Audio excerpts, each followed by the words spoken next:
4 जून को 400 पार।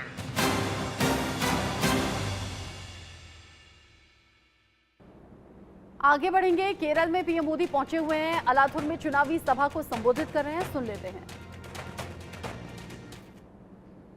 त्रिशूर पुरम पर्व भी मनाया जाएगा। कुछ ही दिनों में रामनवमी का पर्व भी आने वाला है। यहां पड़ोस के त्रिशूर में स्थित त्रिपायर मंदिर को तो दक्षिण की अयोध्या कहा जाता है। इतने सारे संयोग बता रहे हैं कि ये समय कुछ खास है। ये पॉजिटिव वातावरण विकसित भारत के संकल्प को नई ऊर्जा दे रहा है। വടക്കുംനാഥന്റെയും തൃപ്രയാർ ശ്രീരാമസ്വാമി ക്ഷേത്രത്തിന്റെയും ഗുരുവായൂർ ക്ഷേത്രത്തിന്റെയും ഈ പാവനമായ ഭൂമിയെ ഞാൻ നമിക്കുന്നു. കുറച്ചു നാളുകൾക്ക് മുമ്പ് എനിക്ക് തൃപ്രയാർ ശ്രീരാമസ്വാമി ക്ഷേത്രത്തിലും ഗുരുവായൂർ ക്ഷേത്രത്തിലും ദർശനം നടത്താനുള്ള സൗഭാഗ്യം ലഭിച്ചിരുന്നു. എന്നാൽ ഇപ്പോൾ ഞാൻ ചൈത്ര നവരാത്രിയുടെ പുണ്യനാളുകളിൽ ഈ ആലത്തൂരിൽ വന്നിരിക്കുകയാണ്.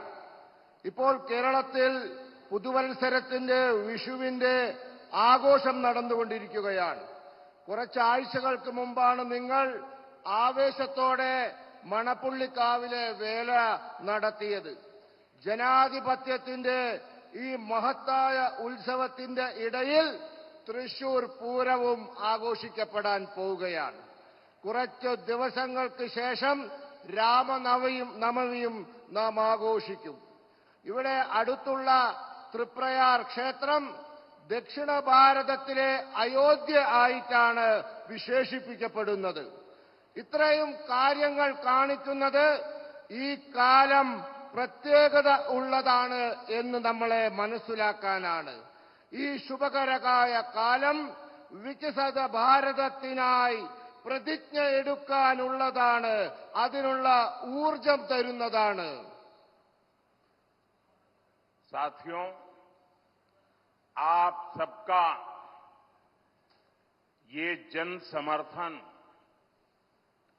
और प्रेम देखकर मैं विश्वास से कह सकता हूं, केरला का ये नया वर्ष एक नया आरंभ लेकर आया है। ये नववर्ष केरला के विकास का वर्ष होगा। ये नववर्ष नई राजनीति के आरंभ का वर्ष होगा। अब केरला पार्लियामेंट में अपनी मजबूत आवाज भेजेगा। इसलिए आज केरला भी कह रहा है, फिर एक बार, फिर एक बार, फिर एक बार, फिर एक बार, फिर एक बार, फिर एक बार, फिर एक बार। സുഹൃത്തുക്കളെ, നിങ്ങളുടെ പിന്തുണയും സ്നേഹവും കണ്ടിട്ട് ഞാൻ വിശ്വാസത്തോടെ പറയും, ഈ പുതിയ വർഷം പുതിയ തുടക്കം കൊണ്ടുവരാൻ പോവുകയാണെന്ന്. ഈ പുതിയ വർഷം കേരളത്തിന് വികസനത്തിന്റെ വർഷമായിരിക്കും. പുതിയ രാഷ്ട്രീയം തുടങ്ങുന്നതിന്റെ വർഷമായിരിക്കും. ഇത്തവണ പാർലമെന്റിലേക്ക് കേരളം തങ്ങളുടെ ശക്തമായ ശബ്ദങ്ങളെ കേൾപ്പിക്കും. അതുകൊണ്ട് ഇന്ന് കേരളം പറഞ്ഞുകൊണ്ടിരിക്കുന്നു, ഒരിക്കൽ കൂടി മോഡി സർക്കാർ. साथियों, कल नववर्ष विशु के पावन अवसर पर ही बीजेपी ने अपना संकल्प पत्र जारी किया है। बीजेपी का संकल्प पत्र देश के विकास का संकल्प पत्र है। बीजेपी के संकल्प पत्र में मोदी-युडे गारंटी होती है। आयुष्मान भारत के तहत केरला के 73 लाख से ज्यादा लाभार्थियों को आर्थिक मदद मिली है।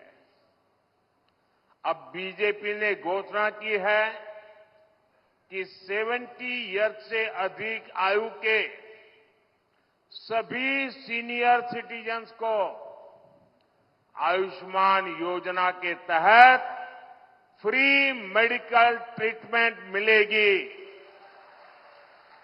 और यही मोदी-युडे गारंटी। मोदी-युडे गारंटी यानी पीएम आवास योजना में गरीबों के लिए 3 करोड़ नए घर बनेंगे, नए आवास बनेंगे। यहां केरला में भी हजारों गरीबों को नए घर मिलेंगे।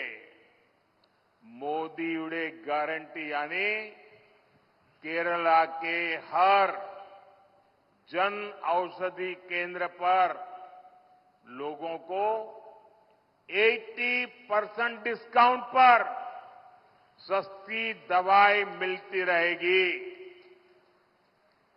Medicine with 80% discount. मोदी-युडे गारंटी यानी हमारे युवाओं को मुद्रा योजना में अब 10 लाख की जगह 20 लाख रुपीस का सपोर्ट मिलेगा। സുഹൃത്തുക്കളെ, ഇന്നലെ വിഷുവിന്റെ പുണ്യദിനത്തിലാണ് ബിജെപി തങ്ങളുടെ പ്രകടന പത്രിക പുറത്തിറക്കിയത്. ബിജെപിയുടെ പ്രകടന പത്രിക രാജ്യത്തിന്റെ വികസനത്തിന്റെ കാര്യപരിപാടിയാണ്. ബിജെപിയുടെ പ്രകടന പത്രികയിൽ മോദിയുടെ ഗ്യാരണ്ടിയുണ്ട്. കേരളത്തിലെ ആയുഷ്മാൻ ഭാരത് പദ്ധതിയിലൂടെ 73 ലക്ഷത്തിലധികം ഗുണഭോക്താക്കൾക്ക് സാമ്പത്തിക സഹായം ലഭിച്ചിട്ടുണ്ട്. ഇപ്പോൾ ബിജെപി വാഗ്ദാനം ചെയ്തിരിക്കുന്നു, ഇനി മുതൽ 70 വയസ്സു കഴിഞ്ഞ എല്ലാ മുതിർന്ന പൗരന്മാർക്കും ആയുഷ്മാൻ ഭാരതിലൂടെ സൗജന്യ ചികിത്സ ലഭിക്കുമെന്ന്. ഇതാണ് മോദിയുടെ ഗ്യാരണ്ടി. മോദിയുടെ ഗ്യാരണ്ടി എന്ന് പറഞ്ഞാൽ പാവങ്ങൾക്ക് പ്രധാനമന്ത്രി ആവാസ് യോജന പ്രകാരം 3 കോടി വീടുകൾ നിർമ്മിക്കും. ഇതിൽ കേരളത്തിലെ പാവപ്പെട്ട ആയിരങ്ങൾക്ക് പുതിയ വീടുകൾ ലഭിക്കും. മോദിയുടെ ഗ്യാരണ്ടി എന്ന് പറഞ്ഞാൽ കേരളത്തിലെ ജന ഔഷധി കേന്ദ്രങ്ങളിൽ നിന്നും ജനങ്ങൾക്ക് 80% കിഴിവിൽ മരുന്ന് ലഭിക്കുമെന്നതാണ്. മോദിയുടെ ഗ്യാരണ്ടി എന്ന് പറഞ്ഞാൽ ആയിരക്കണക്കിന് യുവാക്കൾക്ക് ഇനി മുതൽ 10 ലക്ഷത്തിനു പകരം 20 ലക്ഷം രൂപ മുദ്രാ പദ്ധതിയിലൂടെ സാമ്പത്തിക സഹായം ലഭിക്കുമെന്നതാണ്.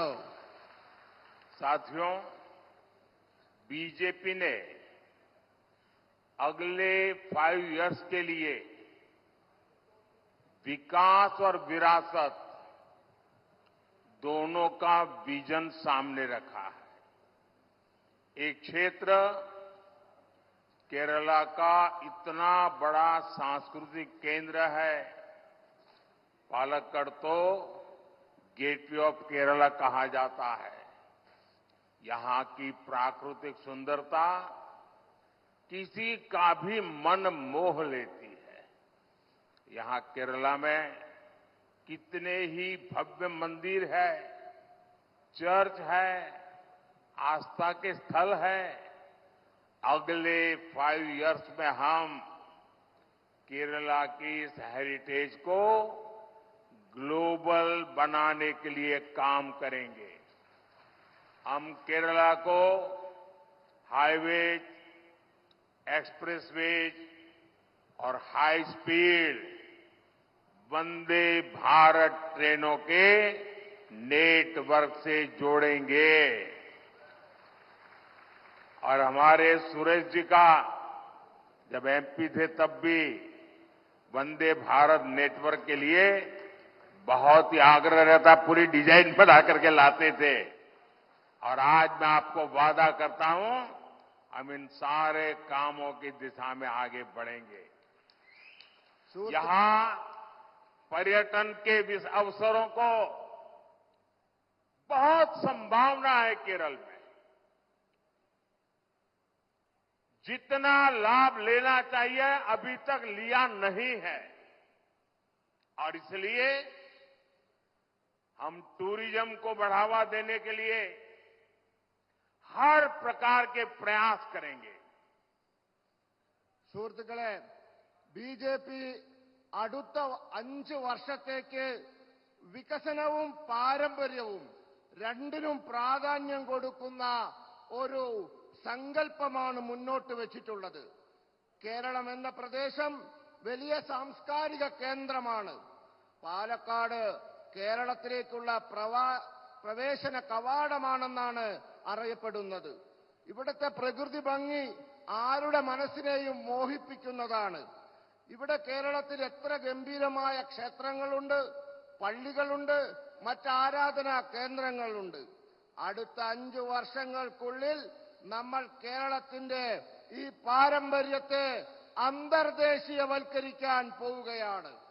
നമ്മൾ കേരളത്തെ ഹൈവേകൾ, എക്സ്പ്രസ് വേകൾ, അതിവേഗ വന്ദേ ഭാരത് തീവണ്ടികൾ എന്നിവയുടെ നെറ്റ്വർക്കിലൂടെ ബന്ധിപ്പിക്കും.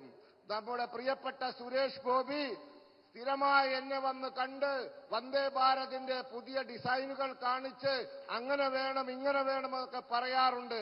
ആ എല്ലാ ആവശ്യങ്ങളും നമ്മൾ പരിഗണിച്ച് യാഥാർത്ഥ്യമാക്കുമെന്ന് ഉറപ്പു നൽകുന്നു.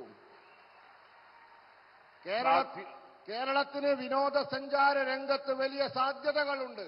അതൊന്നും വേണ്ട രീതിയിൽ ഉപയോഗപ്പെടുത്തിയിട്ടുള്ള അടുത്ത 5 വർഷം അതൊക്കെ വികസിപ്പിച്ച് നമ്മൾ ഉപയോഗപ്പെടുത്തും. साथियों, विकसित होते भारत की पहचान आधुनिक इंफ्रास्ट्रक्चर से भी होगी। आज देश में नए एक्सप्रेस वे बन रहे हैं, नए एयरपोर्ट बन रहे हैं। अब बीजेपी ने कल अपने मैनिफेस्टो में घोषणा की है कि जैसे पश्चिम भारत में अहमदाबाद मुंबई के बीच बुलेट ट्रेन का काम चल रहा है, आने वाले कुछ समय में ये काम पूरा होकर के बुलेट ट्रेन दौड़ना शुरू करेगी। देश की पहली बुलेट ट्रेन दौड़ेगी।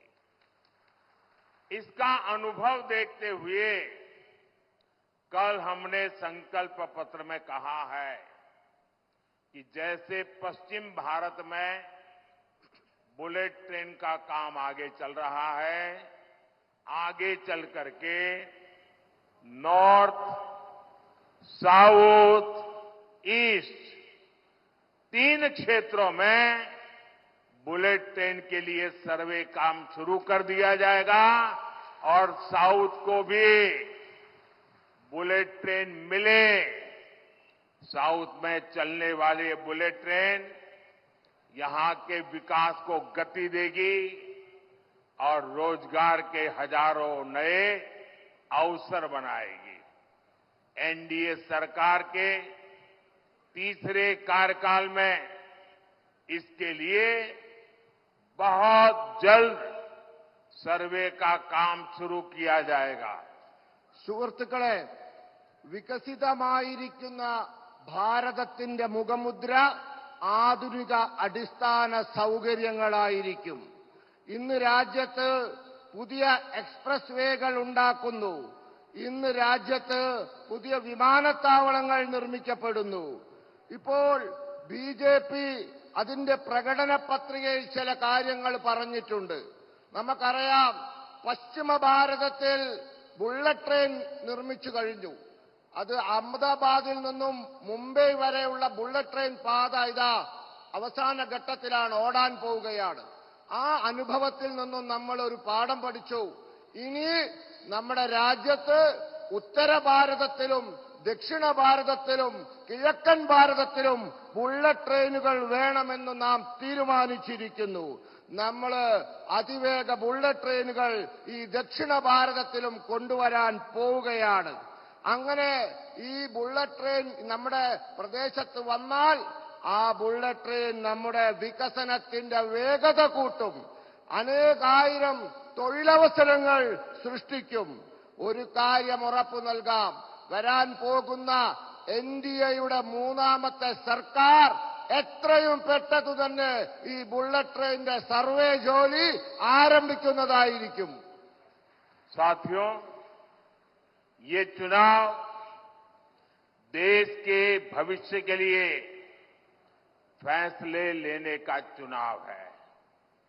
ये चुनाव आपके उज्जवल भविष्य की गारंटी के लिए चुनाव है। ये चुनाव आपके बच्चों के उज्जवल जीवन के लिए गारंटी देने का चुनाव है। केरल के लोगों ने लास्ट 10 इयर्स में देखा है कि कैसे NDA सरकार ने दुनिया भर में भारत की साख बढ़ाई है। कांग्रेस सरकार ने भारत की छवि कमजोर देश की बना दी थी। बीजेपी सरकार ने भारत को एक मजबूत देश बनाया है। आज जब कोई भारतीय विदेश जाता है, गल्फ जाता है, तो उसे सम्मान से देखा जाता है। आज का भारत युद्ध में फंसे अपने नागरिकों को रेस्क्यू करने की ताकत रखता है। आज का भारत कोरोना जैसी महामारी में दूसरे देशों की ओर नहीं देखता। हम स्वदेशी वैक्सीन बनाते हैं, अपने देश के साथ साथ विश्व के दूसरे देशों की सहायता भी करते हैं। मैं बताना चाहता हूं, लास्ट 10 इयर्स में जो हुआ है, आपको लगता है बहुत कुछ हुआ है, पूरे देश में बदल रहा है, लेकिन मोदी क्या कहता है? मोदी तो कहता है 10 साल में इतना सारा भले हुआ, लेकिन जो हुआ है ना, वो तो ट्रेलर है, ट्रेलर। अभी तो बहुत कुछ करना है। अभी तो हमें हमारे देश को, हमारे केरला को बहुत आगे लेकर जाना है। സുഹൃത്തുക്കളെ, ഈ തെരഞ്ഞെടുപ്പ് രാജ്യത്തിന്റെ ഭാവി നിശ്ചയിക്കുന്ന തെരഞ്ഞെടുപ്പാണ്. ഈ തെരഞ്ഞെടുപ്പ് നിങ്ങളുടെ ഓരോരുത്തരുടെയും ഭാവി നിശ്ചയിക്കുന്ന തെരഞ്ഞെടുപ്പാണ്. നിങ്ങളുടെ കുട്ടികളുടെ ഭാവി നിശ്ചയിക്കുന്ന തെരഞ്ഞെടുപ്പാണ്. അതിനനുസരിച്ചുള്ള തീരുമാനം നാം എടുക്കണം. കേരളത്തിലെ ജനങ്ങൾ കണ്ടതാണ് കഴിഞ്ഞ 10 വർഷത്തിനുള്ളിൽ ലോകത്ത് ഭാരതത്തിന്റെ യശസ് എത്ര ഉയർന്നു എന്നുള്ളത്. കോൺഗ്രസിന്റെ ഭരണകാലത്ത് ലോകം നമ്മളെ നോക്കിയത് ഒരു ദുർബല രാജ്യമായിട്ടായിരുന്നു. എന്നാൽ ഇന്ന് നമ്മളെ ലോകം നോക്കിക്കാണുന്നത് കരുത്തുറ്റ ഒരു രാജ്യമായിട്ടാണ്. ഇന്ന് ആരെങ്കിലും വിദേശത്ത് പോയാൽ, ഗൾഫിൽ പോയാൽ അവർക്ക് അറിയാം അവരെ രാജ്യത്തിന് കിട്ടുന്ന ബഹുമാനം അവർക്കും കിട്ടുന്നു. അവരെ എത്ര ബഹുമാനത്തോടാണ് നോക്കിക്കാണുന്നത് എന്ന്. ഇന്ന് ഭാരതം യുദ്ധരംഗത്ത് പെട്ടുപോയ നമ്മുടെ പൗരന്മാരെ തിരിച്ചു കൊണ്ടുവരാൻ, രക്ഷിച്ചു കൊണ്ടുവരാനുള്ള ശക്തിയുള്ള രാജ്യമായി മാറിയിരിക്കുന്നു. ഇന്ന് ഭാരതം കൊറോണ പോലുള്ള മഹാമാരികളുടെ കാലത്ത് സഹായത്തിനായി മറ്റു രാജ്യങ്ങളെ ആശ്രയിക്കുന്നില്ല. ഇന്ന് നാം തദ്ദേശീയമായി വാക്സിൻ ഉണ്ടാക്കുന്നു. നമ്മുടെ ആവശ്യങ്ങൾ പൂർത്തീകരിക്കുന്നതോടൊപ്പം മറ്റു രാജ്യങ്ങളെ സഹായിക്കുകയും ചെയ്യുന്നു. ഞാൻ പറയാൻ ആഗ്രഹിക്കുന്നു, കഴിഞ്ഞ 10 വർഷം കണ്ടത് നിങ്ങൾ വിചാരിക്കും വലിയ കാര്യങ്ങളൊക്കെ നടന്നു, എല്ലാം തീർന്നു എന്ന്. എന്നാൽ അങ്ങനെയൊന്നുമല്ല. കഴിഞ്ഞ 10 വർഷം കണ്ടത് കേവലം സിനിമയുടെ ട്രെയിലർ മാത്രമാണ്. ഇനിയാണ് കാണാനിരിക്കുന്നത്. നമുക്ക് വളരെ കാര്യങ്ങൾ ചെയ്യാനുണ്ട്. നമുക്ക് രാജ്യത്തെ വളരെ ദൂരം കൊണ്ടുപോകാനുണ്ട്. साथियों, एनडीए सरकार नारायण गुरु के उन विचारों पर काम करती है। हमारी प्राथमिकता है गरीब कल्याण और लोक कल्याण। इसलिए लास्ट 10 इयर्स में एनडीए सरकार में जल जीवन मिशन के तहत केरला में 36 लाख से ज्यादा नल से जल कनेक्शन मिले हैं। लेकिन मुझे दुख के साथ कहना है, पूरे देश में जिस गति से जल जीवन मिशन चला है, केरला में यहां की सरकार उतना चलने नहीं दे रही है।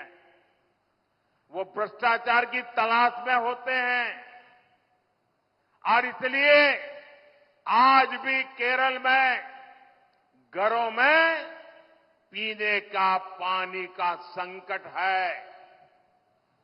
अगर हिंदुस्तान में कोई सुनेगा कि राजस्थान में पानी का संकट है या गुजरात में पानी का संकट है, तो लोगों को लगता है कि हां यार मुसीबत है।